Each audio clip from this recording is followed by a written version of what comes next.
So we've talked about the 5 pillars of likability. We talked about the 8 elements of empathy.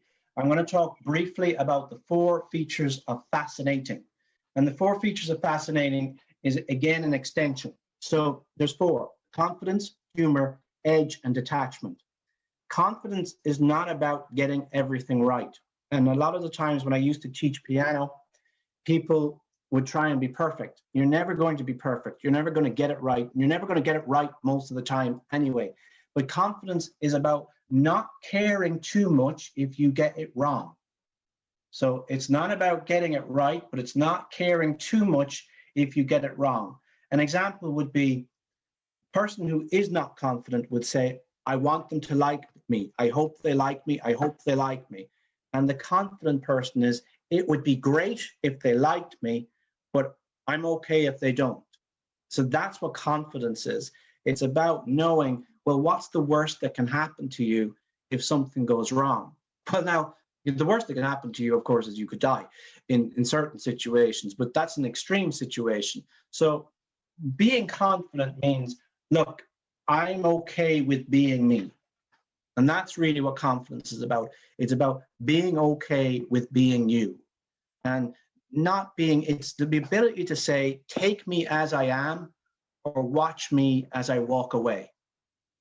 So you're sort of unapologetically you.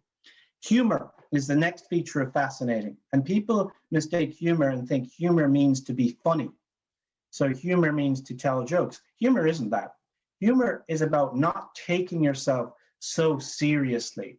It's about not being intense, or it's about being able to laugh at yourself. If something goes wrong, that you're able to laugh. If you make a mistake, that you're able to own up and say, okay, that was my mistake. That was fairly bad. And laughing, the ability to laugh, because people are scared to laugh at themselves because they're so worried and they lack confidence. But humor, if you're able to laugh at yourself, people are going to like you, okay? Because you're not so intense. You're easy to be around. The next one is edge. And what I mean by edge is, we live in a life where everyone wants you to be something else. Everyone wants you to follow this or wear that. And when you smooth out your edges, you become someone else that everyone else wants you to be, but you stop being you. So you should always, always, always preserve what makes you you. You should be able to say, you be you. And that's your edge. The last one is detached. And detached is a bit different. It's about not being outcome dependent. It's about, if something goes wrong, you're still alive and you can move on.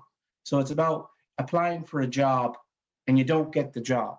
So if you're dependent, you're going to really internalize this. This is going to really affect you. If you're detached, you go, okay, I didn't get the job. I'll get another job somewhere else. I can start again, and maybe I'll improve my technique the next time. And that's what that is. It's about being confident, having humor, edge, which is being authentic, and detached, which means, again, not being needy, not caring if someone likes you or not. If they like you, that's a bonus. If they don't, well, that's fine too. And that's the 4 features of fascinating. That's